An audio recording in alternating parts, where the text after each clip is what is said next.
ہم مر مٹیں گے. میں حکومت کو آخری وارننگ دینا چاہتا ہوں، ورنہ اس ملک میں لبیک یا رسول اللہ کی ایسی تحریک چلے گی، عقل کے ناخن لے لیں، ورنہ یہ تمہاری ہوئی لوٹی ہوئی دولت بھی کام نہیں آئے گی، یہ فرسودہ نظام کو بھی آگ لگا دیں گے، اور اس ساری سوچوں کا پاکستان میں زندہ رہنا مشکل کر دیں گے. ہم مر مٹیں گے. اینٹی ٹیررزم ایکٹ 1997 کے رول 11B کے تحت تحریک لبیک پاکستان پر پابندی لگانے کا فیصلہ کیا گیا. السلام علیکم. آفاق فاروقی نئے ویڈیو کے ساتھ حاضر ہوں. میں سب سے پہلے تو وہی پرانی ریکویسٹ کہ please try to subscribe the channel. Report آپ نے ملاحظہ کی کہ شیخ رشید کے 2 ورژن کہ سپہ صحابہ، سپہ کیا کہنا چاہیے، سالار ناموس رسالت اور دھرنے کی طرف چلنے کے لیے دھمکیاں حکومت کو اور لبیک کا ساتھ دینے کے دعوے. آج پابندی لگانے والا بھی وہی اور کہتا ہے کہ میں اس لبیک سے کبھی بھی منسلک نہیں رہا اور میں نے اس سے کبھی بھی کوئی ایفیلیشن نہیں تھی. مائی گاڈ.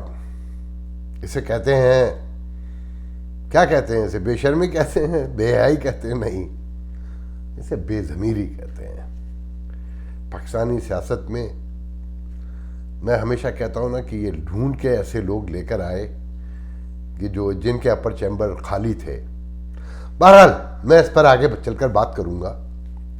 پہلے میں یہ بتا دوں کہ دیکھیں، یہ 2016 میں تیار کیا جانے والا نیا لشکر جسے تحریک لبیک کہا گیا، اس سے 4 بار معاہدے کیے گئے اور اپنے مفادات کے لیے کیے گئے، جمہوریتوں کو نقصان پہنچانے کے لیے، اپنی بالادستی قائم رکھنے کے لیے اور اپنے موقف کو آگے بڑھانے کے لیے بلیک میلنگ کے طور پہ اسے سامنے لایا گیا تھا. اور 74 سال اس ریاست کے جو وارث بنتے ہیں وہ یہی کرتے رہے ہیں کہ کسی نہ کسی شیپ میں اس طرح کی انتہا پسندی کو آگے لایا جاتا رہا ہے، سامنے رکھا جاتا رہا ہے، اور جمہوری حکومتوں کو خاص کر جو ان کی اپنی ہی بنائی ہوئی تھی، ان کے اپنے ہوئے لوگ بنائے ہوئے تھے، انہیں بلیک میل کرنے کے لیے یہ جتھے کام آتے تھے. آج سمجھ میں آیا کہ ان سے 2020 کے آخری مہینوں میں، نومبر میں شاید، معاہدہ کیوں کیا گیا تھا اور ان کی ساری شرائط. میں نے کل آپ سے ویڈیو میں کہا تھا کہ یہ کیسے ممکن تھا کہ ریاست اتنا خوفناک فیصلہ کر لے اور ایک جتھے سے معاہدہ کر لے کہ ہم ایک ملک سے اپنے تعلقات ختم کر لیں گے. اس کے کچھ شہریوں کی مذہبی روایات سے ہٹ کر جو انہوں نے حرکتیں کیں، اس کے الزام میں جا کر ہم اس ریاست کو اپنے آپ سے الگ کر دیں گے، اور اس ریاست کو کہ جس سے ہماری بہت بڑی ایکسپورٹ ہے، امپورٹ ہے، اور اس کے 14-15 بلین ڈالر بھی ہم وہ کرتے ہوں. تو جناب یہ سب سوچا سمجھا فیصلہ تھا کہ اب اس جتھے کو فارغ کرنا ہے، اسے کسی دوسرے شیپ میں لے آئیں گے، کوئی اور نئی ترکیب نکال لیں گے کہ وہ شترے بے مہار ہو چکا تھا اور وہ جب چاہتے تھے لوگ سڑکوں پہ نکل آتے تھے. تو شیخ رشید صاحب نے یہ بتایا، آپ لوگوں نے سنا ہوگا کہ 3 ماہ سے ان سے مذاکرات ہو رہے تھے، اور آج ان پر جو الزامات لگائے شیخ رشید نے ابھی کہ وہ پولیس والوں کو، سادہ پولیس والوں کو، سب کو ایک ایک کر کے اغوا کر رہے تھے اور بلیک میلنگ کر رہے تھے، اور ان کا مقصد کچھ اور تھا، وہ اس ملک کو جام کر دینا چاہتے تھے. شیخ رشید کی گفتگو سے ابھی پتہ ہی چلا کہ وہ یہ کہنا چاہتے ہیں کہ یہ کسی غیر ملکی اشارے پر کام ہو رہا تھا. وہی پرانی روایت کہ جسے فارغ کرنا ہو اسے غدار قرار دے دو. جناب اصل میں تو ہوا یہ تھا کہ انہیں اتنی طاقت، قوت، اتنی جرت اور یہ اعتماد و اعتبار آپ لوگوں نے پرووائڈ کیا تھا کہ جیسے چاہو جو چاہو کرو، کیونکہ ریاست ہمارے ساتھ ہے. وہ پاگل ہو چکے تھے. یہاں میں آپ کو یہ بات بھی کہہ دوں کہ جو لوگ ان کے لیے باہر نکلے وہ عام، میں نے کل بھی کہا تھا کہ غریب ترین لوگ نچلے طبقے سے جو رمضان کی افطاری نہیں خرید سکتے تھے، جن کی ایک بڑی اکثریت لنگر خانوں میں کھانا کھاتی ہے. پھر پولیس والوں کا اس ملک میں جو رویہ ہے، کل جو پولیس والوں کے ساتھ ہوا ہے، اللہ معاف کرے، وہ ہمارے ہی باپ بھائی بہنوں کے بیٹے بچے بھانجے بھتیجے تھے. میں نے ویڈیوز دیکھی ہیں، کان کٹے ہوئے، ان کے بھیجے باہر نکلے ہوئے. تو جو پولیس کا روایتی نظام ہے اس کے خلاف بھی ایک رد عمل میری سمجھ میں آتا ہے. لوگوں نے جس طریقے سے ان کے ساتھ سلوک کیا، مگر کچھ کہنے والے تو یہ بھی کہتے ہیں کہ یہ بھی ایک پری پلان سب کچھ تھا، ان پر حملہ کرنے والے بھی کچھ اور لوگ تھے تاکہ منظر بنایا جا سکے پابندی لگانے کا. کیونکہ تحریک لبیک یہ کہتی ہے کہ یہ تحقیقات ہونی چاہیے کہ پولیس والوں کو کس نے مارا. ایمبولینسیں کہ میں نے کل آپ کو ایک بات بتانا، کل میں بھول گیا تھا کہ میں نے وہ ویڈیو میں نے خود دیکھے تھے کہ ایمبولینس زبردستی روکی ہوئی ہیں اور ڈرائیوروں سے کہا جا رہا ہے کہ ہم آپ کو جانے کا راستہ دے رہے ہیں، مگر انہوں نے بتایا کہ نہیں، ہمیں حکم نہیں ہے کہ ہم آگے لے کر جائیں، ہمیں یہیں کھڑے رہنے کا حکم ہے.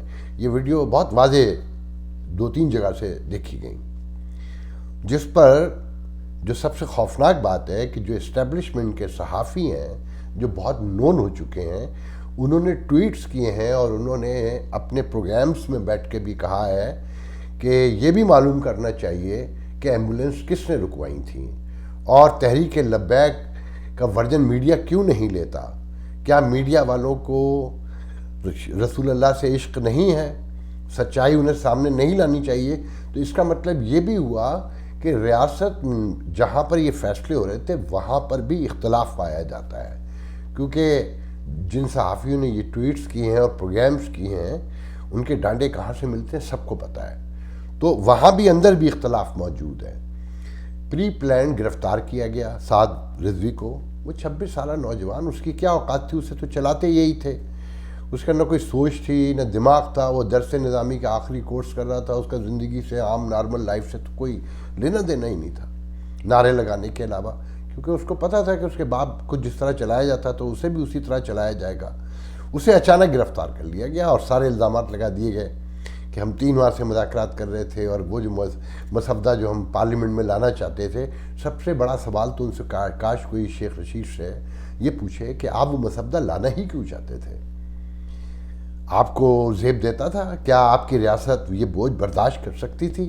اب آپ کہتے ہیں کہ وہ پورے یورپی یونین سے کٹوانا چاہتے تھے. آپ نے یہ تیاریاں کی ہوئی تھیں.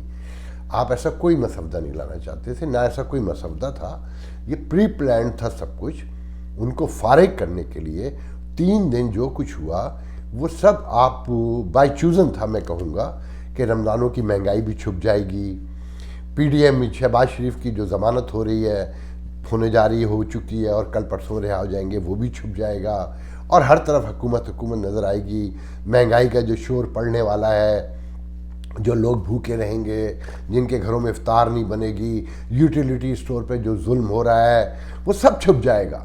اور یہ مہینہ آپ آرام سے کاٹ لیں گے کہ 2 دن میں 10-12 لوگ مر گئے، کیا فرق پڑتا ہے؟ تحریک لبیک والے تو کہتے ہیں کہ 53 لوگ ہمارے مرے ہیں. میں نے کل آپ کو بتایا تھا کہ 300 پولیس والے زخمی ہوئے ہیں. آج وہ فگر 400 کے قریب خود میڈیا پر آ چکا ہے. 357 تو اب سے 8 گھنٹے پہلے تک تھا میڈیا پر. اب 400 سے اب پولیس والے زخمی بتائے جاتے ہیں. حکومت جو ہے 2000 سے زیادہ لوگوں کو دہشت گردی کے الزام میں گرفتار بتاتی ہے. تحریک لبیک جو ہے وہ 10,000 لوگوں کو گرفتار بتاتی ہے. تو سرکار، ساری بات یہ ہے کہ یہ سب طے شدہ پلان تھا. مگر یاد رہے، ایسے تمام پلان ماضی میں ناکام ہوتے رہے ہیں. جو ناسور ریاست پیدا کرتی رہی ہے وہ کسی نہ کسی شیپ میں سامنے آتے رہے ہیں. اس کی بہت لمبی تفصیل ہے. یہ تحریک طالبان پاکستان کیسے بنی، اس میں کون لوگ شامل ہوئے کہ جب مشرف نے پلٹی کھائی، جسے پلٹ جانا کہتے ہیں، اور راتوں رات جو ہے جہاز فساد بنا، تو وہ لوگ کون تھے جو تحریک طالبان میں گئے. تو یہ اس ریاست کو، ماضی سے اس ریاست نے کچھ نہیں سیکھا. دیکھیں، اگر سیکھا ہوتا نا تو جسٹس فائز عیسیٰ نے اس بیچارے کا جرم کیا تھا؟ اسی فیض آباد دھرنے میں جو پہلا دھرنا تھا، اور یہی کیا کہتے ہیں لبیک، تحریک لبیک، اس کے خلاف مقدمے میں فیصلہ ہی تو سنایا تھا نا کہ ریاست کا کیا کردار ہے، کس ایجنسی نے کیا کردار ادا کیا اور ان پر قابو کیسے پایا جا سکتا ہے۔ اس سب کو تو اٹھا کر پھینک دیا گیا اور جسٹس فائز عیسیٰ کو لا کر کٹہرے میں کھڑا کر دیا گیا۔ اگر یہ نیک نیت ہوتے تو سب سے پہلے جسٹس فائز عیسیٰ کو اس مقدمے سے فارغ، ریفرنس سے فارغ کرواتے اور اس سے شرمندگی کا اظہار کرتے کہ اس نے تو سارے راستے بتائے تھے کہ ان پر قابو کیسے پانا ہے، اس ریاست کو کیسے چلانا ہے، مگر نہیں، اب نیا روایتی طریقہ پھر دوبارہ سے اپنایا جائے گا اور بتایا جائے گا کہ یہ لشکر جو ہے، یہ تحریک لبیک جو ہے، یہ غیر ملکی ایجنڈے پہ کام کر رہی تھی، یہ ملک کو نقصان پہنچانا چاہتی تھی، ان کے پاس بم تھے اور یہ بڑے تربیت یافتہ تھے، یہ بھارت گئے تھے اور یہ فلانی جگہ گئے تھے، ان کو فلانی جگہ سے فنڈنگ مل رہی تھی۔ سب غلط ہوگا، سب جھوٹ ہوگا، کہ پہلے سے لوگ جانتے ہیں کہ مذہب کے نعرے وہیں لگتے ہیں جہاں غربت بہت ہو، جہالت بہت ہو، جہاں گمراہی بہت ہو، جہاں ریاستیں جھوٹ بہت بولتی ہوں۔ ریاست کا کیا لینا دینا کہ ہر وقت یہ کہا جائے کہ ریاست مدینہ۔ وہ پہنچے ہوئے تھے سرگودا میں 364 کنال زمین پر، صرف 64 کنال زمین پر 320 گھر بنائے جائیں گے۔ کتنے؟ 320۔ 3 مرلے کی زمین پر ایک مکان بنے گا۔ ذرا 3 مرلے کو تصور میں تو لائیے، ایک کمرہ شاید ایک کچن ہی مشکل سے بن سکتا ہو، اور نارمل پاکستان میں فیملیاں ہیں 5 انسانوں کی، 3 بچے منیمم 3 بچے، اور پنجاب میں تو یہ 5 اور 6 ہیں، کیونکہ آبادی کا تو اب نمبر ہی کسی کے پاس نہیں ہے، مردم شماری جھوٹی ہے، منصوبہ بندی جو کبھی بہبود آبادی پہ ہوا کرتی تھی وہ ختم ہو چکی ہے۔ وہ وزیر اعظم ریاست مدینہ کی بات کرتا ہے جو لوگوں کو 3 مرلے کے مکان دینے کی نوید سناتے ہوئے پہلے تو کہتا ہے تمہیں 10,000 روپے مہینہ دینا پڑیں گے، اور اس ملک میں نارمل انسان 15,000 روپے مشکل سے کماتا ہے، جس کے 3 چھوٹے بچے ہوں، ڈرائیور، مزدور، کلرک سے لے کر نکالیے، اور وہ وزیر اعظم جو 300 کنال ایکڑ میں اکیلا اپنی ایک بیوی کے ساتھ رہتا ہو، وہ 3 مرلے کا مکان دے کر لوگوں کو یہ بتاتا ہو کہ جناب یہ ہے ریاست مدینہ۔ قانون انصاف کی اگر شہباز شریف کی ضمانت ہو جائے تو کہتا ہے قانون انصاف سے ریاستیں قائم رہیں گی، مگر اپنا فارن فنڈنگ کیس اس پر گفتگو نہیں کرتا، جو اس کے خلاف مقدمے عدالت تک نہیں جاتا، وہ 12,000 لاکھ روپے دے کر وہ 300 ایکڑ کا جو 300 کنال کا جو مکان ہے جو غیر قانونی طور پہ بنا اسے سیٹل کر لیتا ہے، وہ ریاست مدینہ کی باتیں کرتا ہے۔ میں تو سوچ کر حیران رہتا ہوں کہ بے حیائی اور بے شرمی ہو تو شیخ رشید اور عمران خان جیسی ہو۔ کیا کہوں میں اس سے آگے؟ اب میں آخر میں چلتے ہوئے صرف اتنا بتا دوں کہ نوٹ کریں، کل امریکن سیکریٹری خارجہ جو پاکستان میں وزیر خارجہ کہلاتے ہیں، اینتھونی بلنکن کا فون گیا جنرل باجوہ کے پاس، اور افغانستان کے ایشو پر ان سے کافی گفتگو ہوئی۔ اس سے پہلے جاپانی سفیر ان سے مل چکے تھے۔